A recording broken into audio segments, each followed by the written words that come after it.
নমস্কার, আপনাদের ডিএল খবর ইউটিউব চ্যানেল। আজ বিশেষ বিশেষ সংবাদ। মমতা বন্দ্যোপাধ্যায় এবং ফিরহাদ হাকিম আসলে মাসতুতো ভাই বোন। ভরতপুরের বিধায়ক হুমায়ুন কবিরের বিস্ফোরক মন্তব্য, দাবিতে তোলপাড় রাজ্য রাজনীতি।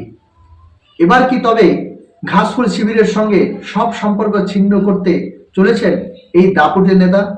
মুর্শিদাবাদের হরিহর পাড়ায় থেকে ঠিক কি বলেছিলেন তিনি হুমায়ুন কবির, তা বিস্তারিত আজ আমি আপনাদের সামনে উপস্থাপন করছি।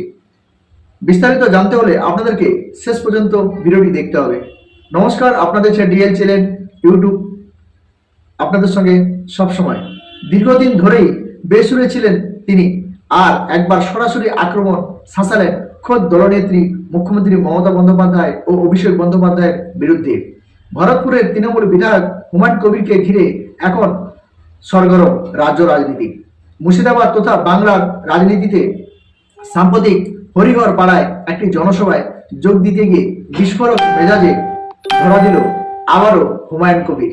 সেখানে তিনি দাবি করলেন মুখ্যমন্ত্রী মমতা বন্দ্যোপাধ্যায় এবং মেয়র ফিরহাদ হাকিম নাকি সম্পর্কে মাসতুতো ভাই বোন। অবাক কাণ্ড। শুধু তাই নয়, অভিষেক বন্দ্যোপাধ্যায়কেও তীব্র কটাক্ষ করতে ছাড়েনি হুমায়ুন কবির। তিনি বলেন, দলের পুরনো কর্মীদের গুরুত্ব নেই, সবটাই এখন নিয়ন্ত্রণ করছে নির্দিষ্ট কয়েকজন। তৃণমূল থেকেও যেভাবে তিনি লাগাতার দলকে আক্রমণের নিশানা ছড়াচ্ছেন, তাতে তার রাজনৈতিক ভবিষ্যৎ নিয়ে উঠছে বড় প্রশ্ন। ইতিমধ্যেই নিজের অনুগামীদের নিয়ে ভিত্তি প্রস্থান করেছেন এবং নতুন দল খোলার বার্তাও দিয়েছেন তিনি রাজনৈতিক মহলে। তবে মুর্শিদাবাদে নিজের জমি শক্ত করতে কি এই আক্রমণাত্মক কৌশল, নাকি লোকসভা ভোটের পর থেকেই দলের অন্দরে কোণঠাসা হয়ে পড়ার ক্ষোভ উগড়ে দিচ্ছেন তিনি? হরিহর পাড়ায় দাঁড়িয়ে তিনি সাফ জানান, তিনি ভয় পান না।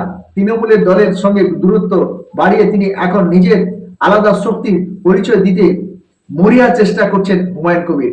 তার এই মাসতুতো ভাই বোন যে মন্তব্য করেছেন তা সোশ্যাল মিডিয়ায় ইতিমধ্যে বিতর্কের ঝড় তুলেছে। তৃণমূল শিবিরের পক্ষ থেকে অবশ্য এখনো এই মন্তব্যের কোনো আনুষ্ঠানিক প্রতিক্রিয়া মেলেনি। কিন্তু এখন দেখার বিষয় যে হুমায়ুন কবিরের এই মন্তব্যের কি মুর্শিদাবাদের সমীকরণের কোনো বড় বদল আনতে পারে, নাকি দলবিরোধী কাজের জন্য তাকে বহিষ্কার করতে পারে তৃণমূল যে বিধায়ক পদটি রয়েছে। আপনার কি মনে হয়? কমেন্ট সেকশনে অবশ্যই জানাবেন। নমস্কার, আজ এই পর্যন্তই।